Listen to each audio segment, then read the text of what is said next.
This build is powered by pure beans. The aptly named Fartmaster is I don't know if I can do this with a straight face.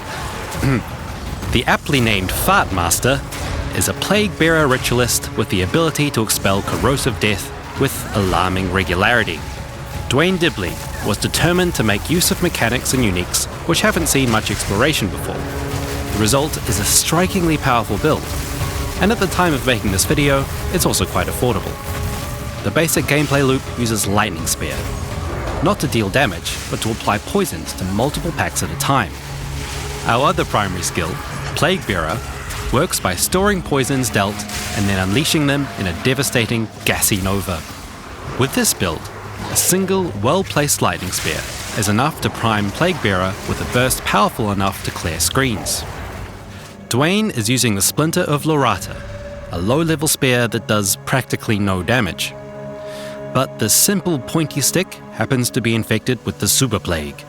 It lets you completely ignore the poison stack limit, inflicting as many poisons as you can on enemies. This also comes with a lovely mod that ensures all our attacks will poison our foes. To solve the small issue of having absolutely no damage, Dwayne has a nice little collection of breach rings. If you're not aware, these are some of the best rings in Path of Exile 2, because they allow quality modifiers of up to 40%, rather than the usual maximum of 20%.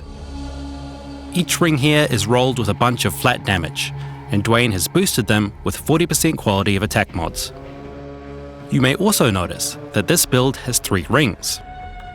Thanks to the Ritualist ascendancy, we get an extra ring slot and a nice boost to the effectiveness of all jewellery.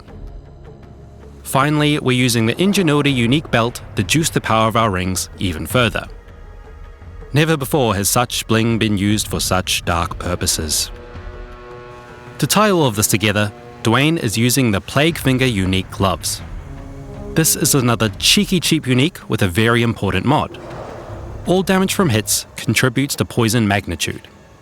This means that the flat elemental damage from our rings will all help with our poison damage. To deal with bosses, Dwayne is using Storm Lance. This skill embeds spares into the ground that repeatedly arc lightning at enemies. With the scattershot support, we can hit the same enemy many times, applying poisons and building our Plague Bearer stacks.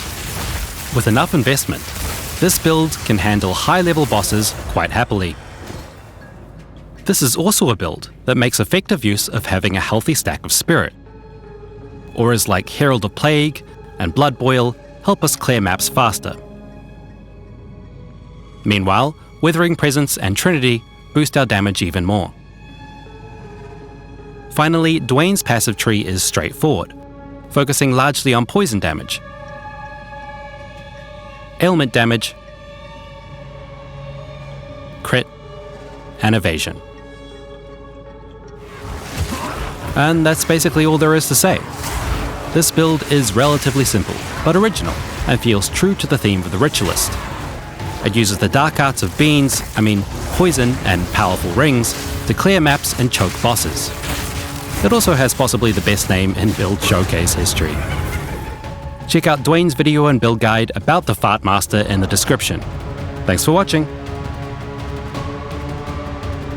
Beans for lunch. Beans for dinner.